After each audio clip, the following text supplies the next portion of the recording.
നമസ്കാരം. കഴിഞ്ഞ ക്ലാസ്സിലൊക്കെ നമ്മൾ ABO ഗ്രൂപ്പിംഗ് സിസ്റ്റത്തിനെ പറ്റി ഡീറ്റെയിൽ ആയിട്ട് പറഞ്ഞു. ഈ ക്ലാസ്സിൽ നമ്മൾ ABO ഗ്രൂപ്പിംഗ് സിസ്റ്റത്തിലുള്ള ബ്ലഡ് ഗ്രൂപ്പുകളെ ഡയഗ്നോസ് ചെയ്യാൻ വേണ്ടിയിട്ടുള്ള ടെസ്റ്റിംഗ് പ്രൊസീജിയേഴ്സിനെ പറ്റിയാണ് നമ്മൾ ഡിസ്കസ് ചെയ്യാൻ പോകുന്നത്. ഒരാളുടെ കറക്റ്റായുള്ള ABO ബ്ലഡ് ഗ്രൂപ്പ് കണ്ടുപിടിക്കാൻ വേണ്ടിയിട്ട് രണ്ട് മെത്തേഡ് ഒരുമിച്ച് ചെയ്യണം. ആ മെത്തേഡുകളാണ് ഫോർവേഡ് ടൈപ്പിങ്ങും റിവേഴ്സ് ടൈപ്പിങ്ങും. ഫോർവേഡ് ടൈപ്പിങ്ങിനെ സെൽ ഗ്രൂപ്പിംഗ് എന്നും റിവേഴ്സ് ടൈപ്പിങ്ങിനെ സിറം ഗ്രൂപ്പിംഗ് എന്നും അറിയപ്പെടുന്നുണ്ട്.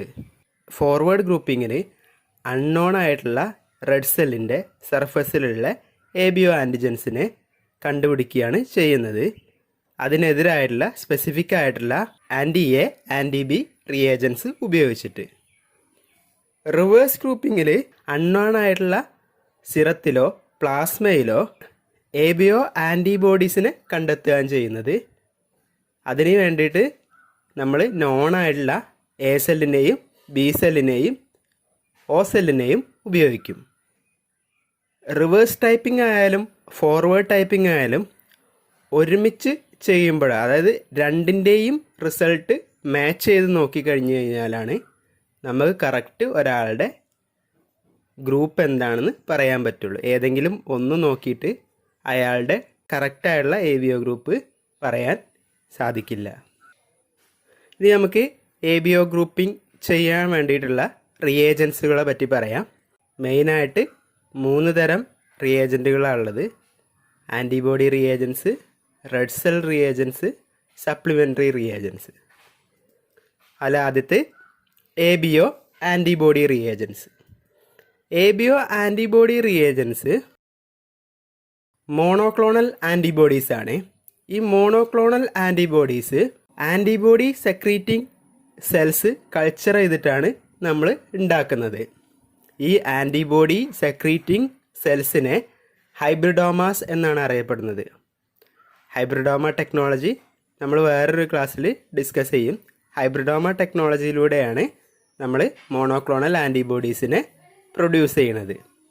ഈ മോണോക്ലോണൽ ആൻറ്റിബോഡീസ് കണ്ടുപിടിക്കുന്നതിൻ്റെ മുന്നേ, ഹൈബ്രിഡോമ ടെക്നോളജി കണ്ടുപിടിക്കുന്നതിൻ്റെ മുന്നേ മനുഷ്യനിൽ നിന്നുള്ള ABO ആൻറ്റിബോഡീസിനാണ് ഉപയോഗിച്ചിരുന്നത്. ഈ ആൻറ്റിബോഡീസ് പോളിക്ലോണൽ റിയേജൻസ് ആണ്. ABO ഗ്രൂപ്പിംഗ് ചെയ്യാൻ വേണ്ടിയുള്ള ഈ മോണോക്ലോണൽ റിയേജൻസിന്, അതായത് anti A anti B anti AB റിയേജൻറ്റുകൾക്ക് പോളിക്ലോണൽ റിയേജൻറ്റിനേക്കാളിലും സിഗ്നിഫിക്കൻ്റ് ആയിട്ടുള്ള അഡ്വാൻറ്റേജസ് ഉണ്ട്. അതെന്തൊക്കെയാണെന്ന് വെച്ച് കഴിഞ്ഞ് കഴിഞ്ഞാൽ മോർ സ്പെസിഫിസിറ്റി ഉണ്ട്, പൊട്ടൻസി ഉണ്ട്, ബാച്ച് ടു ബാച്ച് കൺസിസ്റ്റൻസി ഉണ്ട്, നോൺ സ്പെസിഫിക് ആൻറ്റിബോഡീസ് ആബ്സെൻ്റ് ആണ്.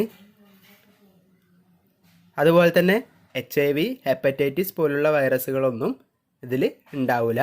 ചില ഡിസ്അഡ്വാൻറ്റേജുകൾ ഉണ്ട് മോണോക്ലോണൽ ആൻറ്റിബോഡീസിന്, like specific for single epitope, cross reactivity, അതുപോലെ തന്നെ pH ചേഞ്ചസിനായിട്ടുള്ള സസെപ്റ്റിബിലിറ്റി, ഇതൊക്കെ ഉണ്ട്. ഈ ഡിസ്അഡ്വാൻറ്റേജുകളെ ഓവർകം ചെയ്യാൻ വേണ്ടിയിട്ട് മോണോക്ലോണൽ ആൻറ്റിബോഡീസ് ബ്ലെൻഡിങ് നടത്തും, അതേപോലെ തന്നെ സിമ്പിൾ ഡയലൂഷൻ നടത്തും. അതുപോലെ തന്നെ ഫൈനൽ മോണോക്ലോണൽ ആൻറ്റിബോഡി പ്രൊഡക്റ്റിൻ്റെ സ്റ്റാൻഡർഡൈസേഷൻ അക്യുറേറ്റ് ആയിട്ട് കെയർഫുൾ ആയിട്ടായിരിക്കും മാനുഫാക്ചേഴ്സ് ചെയ്യുക. ഈ മോണോക്ലോണൽ ആൻറ്റിബോഡീസ് മാനുഫാക്ചറുടെ ഇൻസ്ട്രക്ഷൻ അനുസരിച്ച് മാത്രമേ നമ്മൾ യൂസ് ചെയ്യാൻ പാടുള്ളൂ. നെക്സ്റ്റ് റിയേജൻസ് ആണ് റെഡ് സെൽ റിയേജൻസ്. ABO ഗ്രൂപ്പിങ്ങിന് യൂസ് ചെയ്യുന്ന red cell reagents pooled A cell, B cell, O സെല്ലുകളാണ്. പൂൾഡ് സെൽസ് എന്ന് പറഞ്ഞാൽ 2ൽ കൂടുതൽ ആളുകളുടെ ഒരേ ഗ്രൂപ്പുള്ള റെഡ് സെല്ല് കളക്ട് ചെയ്തിട്ട് അത് മിക്സ് ചെയ്ത് വെക്കുന്നതിനാണ് പൂൾഡ് സെൽസ് എന്ന് പറയാം. ഈ പൂൾഡ് റെഡ് സെല്ലിനെ സലൈൻ വെച്ചിട്ട് വാഷ് ചെയ്തിട്ടാണ് നമ്മൾ റിയേജൻ്റായിട്ട് യൂസ് ചെയ്യുക. എന്തിനാ വാഷ് ചെയ്യണമെന്ന് വെച്ച് കഴിഞ്ഞാൽ ഈ സെല്ലിൻ്റെ കൂടെയുള്ള സിറത്തിനെ അല്ലെങ്കിൽ പ്ലാസ്മയെ, ഹീമോലൈസ്ഡ് സെൽസിനെ, സ്മാൾ ക്ലോട്ട്സിനെ ഒക്കെ റിമൂവ് ചെയ്യാൻ വേണ്ടിയിട്ടാണ്. ഇതെല്ലാം ഇതിലുണ്ടെങ്കിൽ ഫാൾസ് പോസിറ്റീവായുള്ള റിയാക്ഷൻസ് നമുക്ക് കിട്ടും. അതുപോലെ തന്നെ വാഷ് ചെയ്തതിൻ്റെ ശേഷം ഈ റെഡ് സെല്ലിനെ നമ്മൾ സസ്പെൻഷൻ ആക്കിയിട്ടാണ് റിയേജൻ്റായിട്ട് യൂസ് ചെയ്യുക. എപ്പോഴും നമ്മൾ ട്യൂബ് മെത്തേഡ് അതേപോലെ തന്നെ മൈക്രോപ്ലൈറ്റ് ടൈപ്പിംഗ് മെത്തേഡൊക്കെ ചെയ്യുമ്പോൾ 2-4% ആയിട്ട് യൂസ് ചെയ്യും. സ്ലൈഡ് ടൈപ്പിംഗ് ചെയ്യുമ്പോൾ 30-40% സെൽ സസ്പെൻഷനായിട്ടാണ് നമ്മൾ ഈ റെഡ് സെൽ റിയേജൻറ്റുകളെ യൂസ് ചെയ്യുക. റെഡ് സെൽ റിയേജൻറ്റ് തന്നെ സിറം ഗ്രൂപ്പിന് വേണ്ടിയിട്ടുള്ള ഗ്രൂപ്പ് ഒ സെൽ ഉണ്ട്. അതിൻ്റെ യൂസ് എന്താണെന്ന് വെച്ച് കഴിഞ്ഞാൽ അത് സിറത്തിലുള്ള ആൻറ്റി എയും ആൻറ്റി ബിയും അല്ലാത്ത ആൻറ്റിബോഡീസിനെ ഡിറ്റക്റ്റ് ചെയ്യാൻ ഹെൽപ്പ് ചെയ്യും. ഈ ആൻറ്റിബോഡീസ് നാച്ചുറലി ഒക്കറിങ് ആൻറ്റിബോഡീസ് ആയിരിക്കില്ല. അതിനെയാണ് നമ്മൾ ഇറഗുലർ ആൻറ്റിബോഡീസ് എന്ന് വിളിക്കുക. അത് എന്തെങ്കിലും ഇമ്മ്യൂണൈസേഷൻ വന്നു കഴിഞ്ഞാൽ മാത്രമേ സിറത്തിൽ അവൈലബിൾ ആവുള്ളൂ.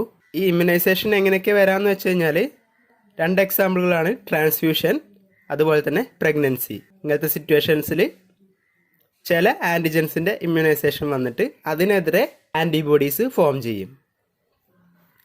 ഇനി ഇൻ കേസ് ഓഫ് ബോംബെ ഗ്രൂപ്പിൻ്റെ കേസിലാണെങ്കിൽ അവിടെ ഒരു ആൻറ്റിജനും ഇല്ല. അതുകൊണ്ട് തന്നെ naturally occurring anti H present ആയിരിക്കും സിറത്തിൽ. ഈ ആൻറ്റിബോഡി എച്ചിനെ നമ്മുടെ ഓസെൽ ഉപയോഗിക്കുമ്പോൾ അഗ്ലൂട്ടിനേഷൻ വഴി തിരിച്ചറിയാൻ പറ്റും. മൂന്നാമത്തെ റിയേജൻറ്റുകളാണ് സപ്ലിമെൻ്ററി റിയേജൻസ്.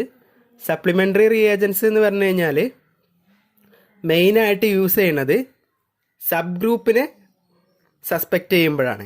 ABO ഗ്രൂപ്പിങ്ങിലുള്ള സബ് ഗ്രൂപ്പിനെ കണ്ടുപിടിക്കാൻ വേണ്ടിയിട്ട് യൂസ് ചെയ്യുന്ന സപ്ലിമെൻ്ററി റിയേജൻസ് ഏതൊക്കെയെന്ന് വെച്ച് കഴിഞ്ഞാൽ ഒന്നാമത്തതാണ് ആൻറ്റി A1 ലെക്റ്റിൻ, രണ്ടാമത്തെ ആൻറ്റി H ലെക്റ്റിൻ, മൂന്നാമത്തത് monoclonal anti A and anti B നമ്മൾ യൂസ് ചെയ്യും. മോണോക്ലോണൽ ആൻറ്റി എക്ക് വീക്കായിട്ടുള്ള എയുടെ സബ് ഗ്രൂപ്പിനെ കണ്ടുപിടിക്കാനുള്ള കഴിവുണ്ട്. Monoclonal anti A specifically A ആൻറ്റിജനായിട്ട് റിയാക്ട് ചെയ്യുന്ന ആൻറ്റിബോഡീസാണ്. ഈ ആൻറ്റിബോഡി റിയേജൻറ്റ് സെല്ലിൽ എ ആൻറ്റിജൻ ചെറിയ അളവിലുള്ളെങ്കിൽ പോലും റിയാക്ഷൻ തരും. ആൻറ്റി AB അതുപോലെ തന്നെ മോണോക്ലോണൽ എയും മോണോക്ലോണൽ ബിയും എപ്പോഴും നമ്മൾ ഒരുമിച്ച് യൂസ് ചെയ്യുകയാണെങ്കിൽ ഗ്രൂപ്പ് O ഇൻഡിവിജ്വലിനെയും എയുടെ സബ് ഗ്രൂപ്പുകളെയും തമ്മിൽ വേർതിരിച്ചറിയാൻ വേണ്ടിയിട്ട് സഹായിക്കും. ആൻറ്റി A1 ലെക്റ്റിൻ പ്രൊഡ്യൂസ് ചെയ്യുന്നത് ഡൊളീഷ്യസ് ബൈഫ്ലോറസ്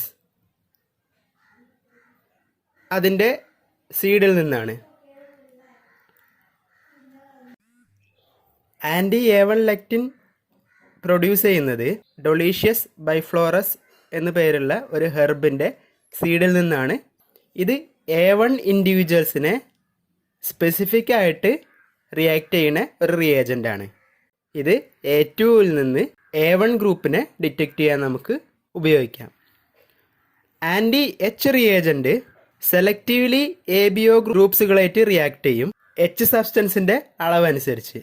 ഏറ്റവും കൂടുതൽ റിയാക്ഷൻ കാണിക്കുക ഏറ്റവും കൂടുതൽ H സബ്സ്റ്റൻസ് അല്ലെങ്കിൽ H ആൻറ്റിജനുള്ള O ഗ്രൂപ്പിനായിട്ടായിരിക്കും. ഏറ്റവും കുറവ് കാണിക്കുക അല്ലെങ്കിൽ വീക്ക്ലി അല്ലെങ്കിൽ നെഗറ്റീവ്ലി റിയാക്ഷൻ കാണിക്കുക ABനായിട്ടായിരിക്കും. AB ഗ്രൂപ്പിൽ വളരെ കുറച്ച് H ആൻറ്റിജൻസേ ഉള്ളൂ. വേറെ സപ്ലിമെൻ്ററി റിയേജൻസുകളുണ്ട്. അതും ABO ഗ്രൂപ്പിംഗ് ടെക്നിക്സിൽ വരുന്ന പ്രോബ്ലംസിനെ റിസോൾവ് ചെയ്യാൻ സഹായിക്കുന്നതാണ്.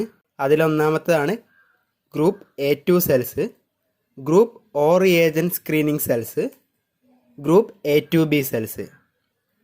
A2 സെല്ല് എപ്പോഴാണ് യൂസ് ചെയ്യുകയെന്ന് വെച്ച് കഴിഞ്ഞാൽ എൻ്റെ സബ് ഗ്രൂപ്പിനെ കണ്ടുപിടിക്കാൻ വേണ്ടിയിട്ടാണ്. A2 സെല്ലുമായിട്ട് ആൻറ്റി A1 ഒരിക്കലും റിയാക്ട് ചെയ്യില്ല.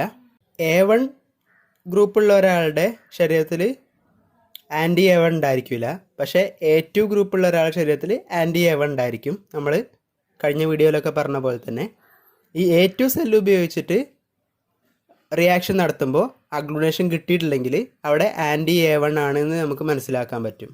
ആൻറ്റി A1 ആൻറ്റിബോഡീസ് A1 സെൽസുകളുമായിട്ട് മാത്രമേ റിയാക്ഷൻ തരുള്ളൂ, A2നായിട്ട് റിയാക്ഷൻ തരില്ല. Group O reagent screen cells എന്തിനാണ് യൂസ് ചെയ്യണമെന്ന് വെച്ച് കഴിഞ്ഞാൽ O ഗ്രൂപ്പിൽ വേരിയസ് ആൻറ്റിജൻ സ്പെസിഫിസിറ്റീസ് ഉണ്ട്. 2 or 3 ഇൻഡിവിജ്വൽസിൽ നിന്ന് എടുക്കുന്ന ഓ സെല്ലുകളെ പൂൾ ചെയ്തിട്ട് ഉപയോഗിക്കുമ്പോൾ ആൻറ്റിജൻ എയും ആൻറ്റിജൻ ബിയും അല്ലാതെ ക്ലിനിക്കലി സിഗ്നിഫിക്കൻ്റ് ആയിട്ടുള്ള ഒരുപാട് ആൻറ്റിജൻസ് ഓ സെല്ലിലുണ്ട്. ഈ ആൻറ്റിജൻസ് ഉപയോഗിച്ചിട്ട് അതിനെതിരെ ഫോം ചെയ്യണ ആൻറ്റിബോഡീസിനെ ഡിറ്റക്റ്റ് ചെയ്യാൻ കഴിയും. ABO ഗ്രൂപ്പിങ്ങിൽ വരുന്ന പ്രശ്നങ്ങളെ റൂൾഡ് ഔട്ട് ചെയ്യാനും ഓസൽ റിയേജൻറ്റിനെ കൊണ്ട് സാധിക്കും. ഇനി ABO ബ്ലഡ് ഗ്രൂപ്പിങ്ങിൻ്റെ പ്രൊസീജിയേഴ്സ് ഏതൊക്കെയാണെന്ന് പറഞ്ഞാൽ ഡിഫറെൻറ്റ് മെത്തേഡ്സുകളുണ്ട്. ഫസ്റ്റത്തെ സ്ലൈഡ് ഓർ ടൈൽ മെത്തേഡ്, രണ്ടാമത്തത് ട്യൂബ് മെത്തേഡ്, മൂന്നാമത്തത് മൈക്രോപ്ലേറ്റ് മെത്തേഡ്, നാലാമത്തത് ID മൈക്രോ ടൈപ്പിംഗ് സിസ്റ്റം. അതിൻ്റെ ഒരു എക്സാമ്പിളാണ് ഡയമണ്ട്, ബയോവ്യൂ എന്നൊക്കെ പറഞ്ഞിട്ട്. അഞ്ചാമത്തത് ഓട്ടോമേഷൻ അല്ലെങ്കിൽ സെമി ഓട്ടോമാറ്റിക് ഇൻസ്ട്രുമെൻറ്റേഷൻ. മെത്തേഡ് ഏതും ആയിക്കോട്ടെ അതിൻ്റെ ബേസിക് പ്രിൻസിപ്പിൾ സെയിം ആണ്. ഈ 5 മെത്തേഡിൻ്റെയും ബേസിക് പ്രിൻസിപ്പിൾ എന്ന് പറയുന്നത് സെയിം ആണ്. ABO ഗ്രൂപ്പിംഗ് എപ്പോഴും പെർഫോം ചെയ്യുന്നത് റൂം ടെമ്പറേച്ചറിൽ വെച്ചിട്ടാണ്. അഗ്ലൂട്ടിനേഷനാണ് റിസൾട്ടായിട്ട് നമ്മൾ ഒബ്സർവ് ചെയ്യുക. അത് ഒരു വെൽ ലൈറ്റ് ബാക്ക്ഗ്രൗണ്ടിലാണ് നമ്മൾ ഒബ്സർവേഷൻ ചെയ്യേണ്ടത്. ഇത് ഫോർവേഡ് ഗ്രൂപ്പിൻ്റെയും റിവേഴ്സ് ഗ്രൂപ്പിൻ്റെയും അടിസ്ഥാനത്തിൽ എങ്ങനെയാണ് ഡിഫറെൻറ്റ് ഗ്രൂപ്പുകൾക്ക് റിയാക്ഷൻ കിട്ടുക എന്നുള്ള ഒരു ചെറിയ ടേബിളാണ്. ഫോർവേഡ് ടൈപ്പിംഗ് ആണ് നമ്മൾ പറയുന്നത്. ഫോർവേഡ് ടൈപ്പിങ്ങിന് സാമ്പിൾ ഉപയോഗിക്കുക സെല്ലാണ്. പേഷ്യൻറ്റിൻ്റെ അല്ലെങ്കിൽ ഡോണറുടെ സെല്ല് ഉപയോഗിക്കും. ആ സെല്ലിൻ്റെ മേലുള്ള ABO ആൻറ്റിജൻസിനെ ഡിറ്റക്റ്റ് ചെയ്യാൻ വേണ്ടിയിട്ടാണ് ഫോർവേഡ് ടൈപ്പ് ചെയ്യുക.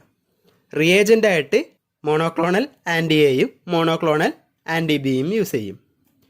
A ഗ്രൂപ്പ് ആണെങ്കിൽ റിയാക്ഷൻ ആൻറ്റി എ വെച്ച് ട്രീറ്റ് ചെയ്യുമ്പോഴാണ് കിട്ടുക. ആൻറ്റി ബി ആയിട്ട് ട്രീറ്റ് ചെയ്യുമ്പോൾ നെഗറ്റീവ് റിയാക്ഷനാണ് കിട്ടുക. B ഗ്രൂപ്പ് ആണെങ്കിൽ ആൻറ്റി എനായിട്ട് ട്രീറ്റ് ചെയ്യുമ്പോൾ നെഗറ്റീവ് ആയിരിക്കും. ആൻറ്റി ബിനായിട്ട് ട്രീറ്റ് ചെയ്യുമ്പോൾ റിയാക്ഷൻ കിട്ടും. AB ഗ്രൂപ്പ് ആണെങ്കിൽ A ആൻറ്റിജനും B ആൻറ്റിജനും അവിടെ ഉണ്ട്. അപ്പോൾ ആൻറ്റി എ ഉപയോഗിക്കുമ്പോഴും റിയാക്ഷൻ തരും, ആൻറ്റി ബി ഉപയോഗിക്കുമ്പോഴും റിയാക്ഷൻ തരും. O ഗ്രൂപ്പ് ആണെങ്കിൽ ആൻറ്റി എ ഉപയോഗിക്കുമ്പോഴും റിയാക്ഷൻ തരില്ല, ആൻറ്റി ബി ഉപയോഗിക്കുമ്പോഴും നെഗറ്റീവ് റിയാക്ഷൻ ആയിരിക്കും. കാരണം A ആൻറ്റിജനും B ആൻറ്റിജനും O ഗ്രൂപ്പിലില്ല. ഇനി ഇത്രയും ഗ്രൂപ്പുകളുടെ റിവേഴ്സ് ടൈപ്പിംഗ് എങ്ങനെയെന്ന് വെച്ച് കഴിഞ്ഞാൽ യൂസ് ചെയ്യണത് സിറാവാം പ്ലാസ്മയാവാം. പേഷ്യൻറ്റിൻ്റെ അല്ലെങ്കിൽ ഡോണറെ സിറാവാം പ്ലാസ്മയാവാം. റിയേജൻറ്റുകൾ A cell, B cell, O cell നമുക്ക് യൂസ് ചെയ്യാം. 3 സെല്ലുകളാണ് റിയേജൻ്റായിട്ട് റിവേഴ്സിൽ യൂസ് ചെയ്യുന്നത്. A ഗ്രൂപ്പിൻ്റെ റിവേഴ്സ് ചെയ്യുമ്പോൾ A സെല്ല് A ഗ്രൂപ്പ് ഇൻഡിവിജ്വൽസിൻ്റെ സിറത്തിലേക്ക് ആഡ് ചെയ്യുമ്പോൾ നെഗറ്റീവ് റിയാക്ഷൻ ആയിരിക്കും. B സെല്ല് ആഡ് ചെയ്യുമ്പോൾ റിയാക്ഷൻ കിട്ടും. O സെല്ല് ആഡ് ചെയ്യുമ്പോൾ റിയാക്ഷൻ കിട്ടില്ല. അതിൻ്റെ അർത്ഥം A സെല്ല് ആഡ് ചെയ്യുമ്പോൾ കിട്ടാതിരിക്കുന്നതിൻ്റെ അർത്ഥം ആ സിറത്തിൽ ആൻറ്റിബോഡി A ഇല്ല എന്നാണ്. B സെല്ല് ആഡ് ചെയ്യുമ്പോൾ ആൻറ്റിബോഡി B ആണെന്നാണ്. O സെല്ല് ആഡ് ചെയ്യുമ്പോൾ ആൻറ്റിബോഡി H ഇല്ല എന്നാണ്. ഓക്കെ, അപ്പോൾ A ഗ്രൂപ്പിൽ ആൻറ്റിബോഡി B മാത്രമേ ഉള്ളൂ, നമ്മൾ പഠിച്ചതാണ് ഓൾറെഡി. ഇനി B ഗ്രൂപ്പ് ആകുമ്പോൾ അതിൽ ആൻറ്റിബോഡി A മാത്രമേ ഉള്ളൂ, അതുകൊണ്ട് അവിടെയാണ് റിയാക്ഷൻ കിട്ടിയത്. A സെല്ല് ആഡ് ചെയ്യുമ്പോഴാണ് റിയാക്ഷൻ കിട്ടിയത്. B സെല്ല് ആഡ് ചെയ്യുമ്പോഴും O സെല്ല് ആഡ് ചെയ്യുമ്പോഴും റിയാക്ഷൻ കിട്ടില്ല. AB ഗ്രൂപ്പിൽ A സെല്ല് ആഡ് ചെയ്യുമ്പോൾ റിയാക്ഷൻ കിട്ടില്ല, B സെല്ല് ആഡ് ചെയ്യുമ്പോൾ റിയാക്ഷൻ കിട്ടില്ല, O സെല്ല് ആഡ് ചെയ്യുമ്പോഴും റിയാക്ഷൻ കിട്ടില്ല. AB ഗ്രൂപ്പിൽ A ആൻറ്റിജനും B ആൻറ്റിജനും H ആൻറ്റിജനും ഉള്ളത് കാരണം ആൻറ്റിബോഡീസ് ഒന്നും A ആൻറ്റിബോഡീസും B ആൻറ്റിബോഡീസും H ആൻറ്റിബോഡീസും പ്രസൻ്റ് ആവില്ല. അപ്പോൾ നമുക്ക് റിവേഴ്സ് ഗ്രൂപ്പ് ചെയ്യുമ്പോൾ റിയാക്ഷൻ കിട്ടില്ല. ഇനി O ഗ്രൂപ്പിൻ്റെ കേസാണെങ്കിൽ A സെല്ല് ആഡ് ചെയ്യുമ്പോൾ റിയാക്ഷൻ കിട്ടുന്നു, B സെല്ല് ആഡ് ചെയ്യുമ്പോൾ റിയാക്ഷൻ കിട്ടുന്നു, O സെല്ല് ആഡ് ചെയ്യുമ്പോൾ റിയാക്ഷൻ കിട്ടുന്നില്ല. അതിൻ്റെ അർത്ഥം ആൻറ്റി എയും ആൻറ്റി ബിയും പ്രസൻ്റ് ആണ്, ആൻറ്റി H പ്രസൻ്റ് അല്ല. അപ്പോൾ ഇതാണ് ഫോർവേഡ് ടൈപ്പും റിവേഴ്സ് ടൈപ്പും ഉപയോഗിച്ചിട്ട് മേജറായിട്ടുള്ള 4 ഗ്രൂപ്പുകളുടെ റിയാക്ഷൻസ് എന്ന് പറയുന്നത്. Thank you for watching.